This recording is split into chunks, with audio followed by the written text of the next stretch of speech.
उनकी सोच विपरीत है और तुम्हारी सोच अनुचित है। तुम जहां तक सोच सकते हो और जहां तक जो कुछ भी कर सकते हो वह इनके बस की बात नहीं है, क्योंकि इन्होंने आज तक अपने जीवन में सिर्फ अपने हम, अपने अहंकार, अपने जीवन के मत में होकर अपने जीवन को प्रस्तुत किया है। उन्हें यह सब क्या पता कि कुछ करने से, भक्ति पूजा पाठ करने से क्या क्या हो सकता है, क्योंकि उन्हें इतना ज्ञान नहीं है, उन्हें इतनी जानकारी नहीं है और ना ही उनके अंदर इतना साहस है कि वह सब इस मुकाम तक पहुंच सके और अपने आप को प्रभु के चरणों में समर्पित कर सके। मेरे प्रिय बच्चे, भी लोग ऐसा ना ही करें तो ही अच्छा है, क्योंकि ऐसे लोग तो सिर्फ दंड के भागी होते हैं। उनके जीवन की समस्त परिस्थितियों निरस्त कर दी जाए और उनके जीवन में विभिन्न समय का प्रवेश कर दिया जाए तो ही उनके समझ में यह सब बातें आ जाएंगी। परंतु यह सब अभी नहीं, कुछ और समय है, कुछ और छाया जो इनके लिए अभी बेहतर है। जो आने वाला समय होगा, जब उनकी कर्मों का, पापों का घड़ा भर जाएगा, तब उन्हें भी ऐसी ऐसी कठोर पीड़ाएं मिलेंगी जो उन्होंने अपने जीवन में सोचा नहीं होगा और ना ही उसका आकलन किया होगा। क्योंकि तुम दूसरे को देखकर जब हंसोगे, दूसरे की बात का मजाक बनाओगे और उन पर टिप्पणियां करोगे, तो तुम्हें कभी भी कुछ अच्छा प्राप्त नहीं हो सकता है।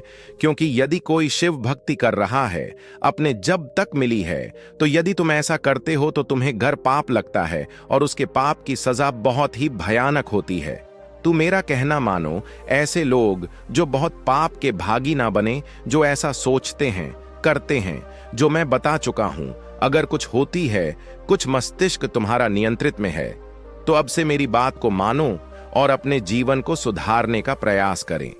जब तुम प्रयास करोगे तो प्रभु तुम्हारे स्वयं तुम्हारे साथ रहेंगे। तुम्हें अपने आप को बदलने के लिए, अपने आप को नई दिशा की ओर ले जाने के लिए, उन सभी चीजों को व्यवस्थित करने के लिए मैं स्वयं तुम्हें प्रोत्साहित करूंगा और तुम्हारे मार्ग को सही तरीके से सुनिश्चित करूंगा। तुम कभी भी अपने मार्ग से भटकने नहीं पाओगे। जब तुम भटकने लगोगे, तब तुम्हारे प्रभु आकर के तुम्हें सही मार्ग का चयन करवाएंगे। जब मैं इतना करने के लिए तैयार हूं, तब तुम्हें किस बात का डर है? अपने आप को बदल लो, अपने पापों का प्रायश्चित कर लो, अपने अहंकार को त्याग दो और एक नए जीवन की शुरुआत कर लो। यदि तुमने जीवन की शुरुआत कर लेते हो, तो तुम्हारा समस्त जीवन बेहतर होने वाला है और तुम्हारे आने वाला पीढ़ियां भी एक अच्छा सुख अनुभव करेंगे और तुम्हारे कुल का नाम रोशन होगा।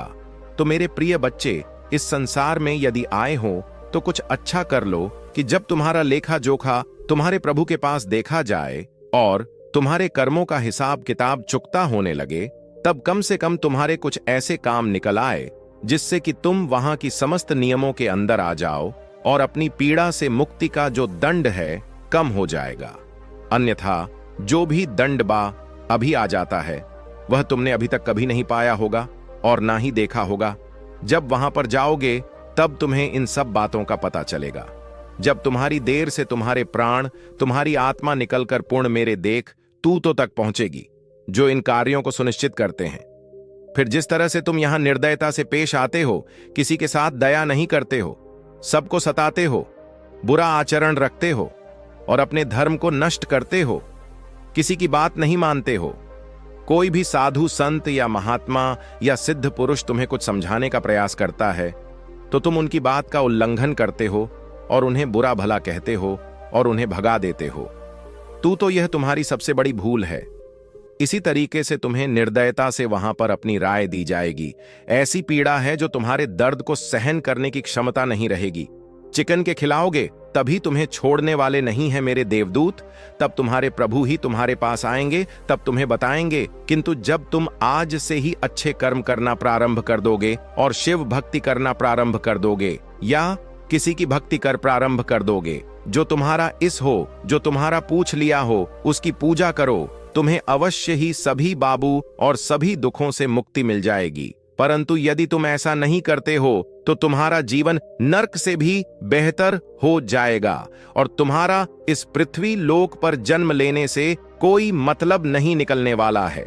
ऐसे तो पशु पक्षी भी यहाँ पर जन्म लेते हैं और आकर के अपने अनुसार भोग करते और फिर मृत्यु के बाद पुनः वापस चले जाते हैं, तो तुम उनमें से नहीं हो। तुम एक मनुष्य योनि में तू, जो मनुष्य का कर्तव्य है वह तुम्हें अवश्य करना चाहिए।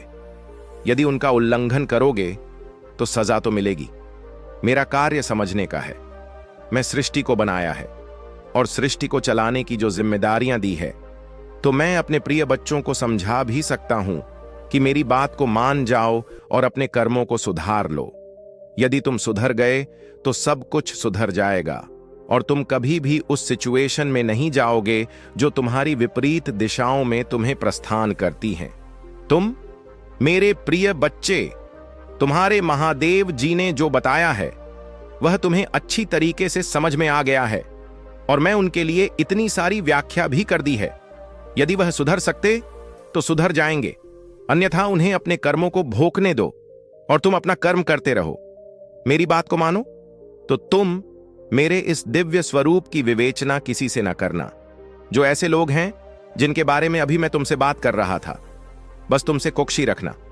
तुम जब गुप्त रखोगे तो उसका जो असर है, उसका जो तक है, वह तुम्हें पूर्ण रूप से प्राप्त होगा, अन्यथा यह सब तुम्हारा क्षीण हो जाएगा। जो तुम्हारी भक्ति है, जो वहां तक है जो तुम्हें प्राप्त हो रहा है, वह सब ठीक हो जाएगा। मेरे प्रिय बच्चे, भक्ति की है और जो तुम्हारे जीवन में प्रकट किया था, क्योंकि मैं तुम्हारी परीक्षा ले रहा था। मेरे प्रिय बच्चे, परीक्षा लेना भी मेरे लिए आवश्यक है, क्योंकि अपने सच्चे भक्तों की पहचान करना मेरे लिए परम आवश्यक होता है। यदि मैं अपनी भक्तों की सटीक पहचान नहीं करूंगा तो मेरे लिए यह सुनिश्चित करना संभव हो जाएगा कौन सा मेरा भक्त परम भक्त है। इसकी पहचान करना बहुत ही अनिवार्य है। इसीलिए मैंने तुम्हें अपनी परीक्षा में तब आया है। मेरे प्रिय बच्चे, लोहे को जितना पाया जाता है वह उतना ही मजबूत होता है और सोने को जितना कमाया जाता है उसकी सुंदरता उतनी ही अधिक पड़ती है। सूर्य की चमक उदाहरण प्रस्तुत करता है कि मैं कितना तापमान और चमकी में मेरे हिसाब से सब कुछ उजागर और चमचमा जाता है। अगर तुम सूर्य की तरह चमकना चाहते हो तो तुम्हें सूर्य की तरह हटाना होगा। वह ताप्ती उसका मैं संसार को प्रकाश देता है। ठीक उसी प्रकार तुम्हें अपने आप को चमकाना होगा, सोने की तरह चमकना होगा। तब जाकर तुम एक सर्वश्रेष्ठ व्यक्ति बन पाओगे, एक ऐसे सर्वश्रेष्ठ व्यक्ति जो लोग तुम्हारी प्रशंसा करेंगे और तुम्हारे बारे में चर्चाएं शुरू हो जाएंगे। क्योंकि ऐसा वही कर सकता है जिसका हृदय बहुत विशाल होगा, जिसके अंदर चेतन होगी, जिसके अंदर दृढ़ विश्वास होगा और वह अपने आप में बल में परिपक्व होगा। तभी वह करने में सक्षम हो पाएगा। मैंने ऐसे बहुत से लोगों को देखा है कि शुरू में मेरी भक्ति प्रारंभ करते हैं और मेरी वेशभूषा धारण करते हैं और मेरी सभी प्रतिक्रियाएं करते हैं जो मैं करता हूं। मेरी मस्ती में इस प्रकार से मत हो जाते हैं जैसे कि वह मेरे परम भक्त हैं। परंतु कुछ समय के बाद जब उनकी परीक्षाएं प्रारंभ होती है तभी धराशायी हो जाते हैं। मात्र छोटे से ही दुख में उन्हें बहुत भारी प्रतीत होता है। उनके पास जैसे ही मेरी आत्मा का प्रहार होता है, मेरी परीक्षा का शुरुआत होता है, वैसे ही कुछ ही दिनों में का दृढ़ विश्वास टूट जाता है और भी चुप कैसे बैठ जाते हैं। शाम को कर एकदम से प्रभु भक्ति करनी है तो प्रभु पर पूरा विश्वास बनाना होगा। उनकी समझ तुमको समस्त क्रियाओं का पालन करना होगा, तब जाकर तुम एक परम और सच्चे भक्त कहलाओगे। अन्यथा संसार में भी बहुत सारे प्राणी हैं जो मेरी भक्ति करते हैं।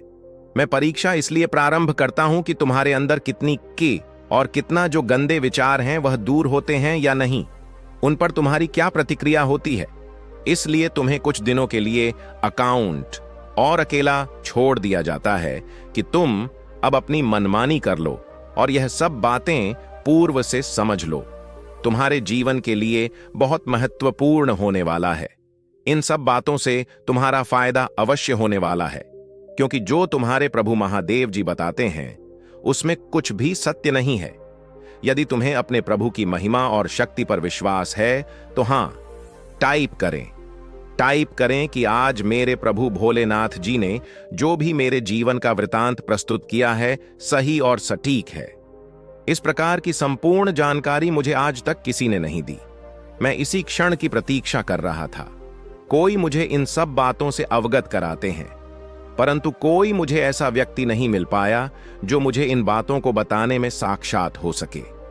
ऐसा दोस्त संतों का, वैज्ञानिक, तपस्वी, तांत्रिकों के पास में गया कि मुझे मेरे जीवन के बारे में कुछ जानना है, परंतु बेताब मेरे जीवन के बारे में बताने में असमर्थ रहे।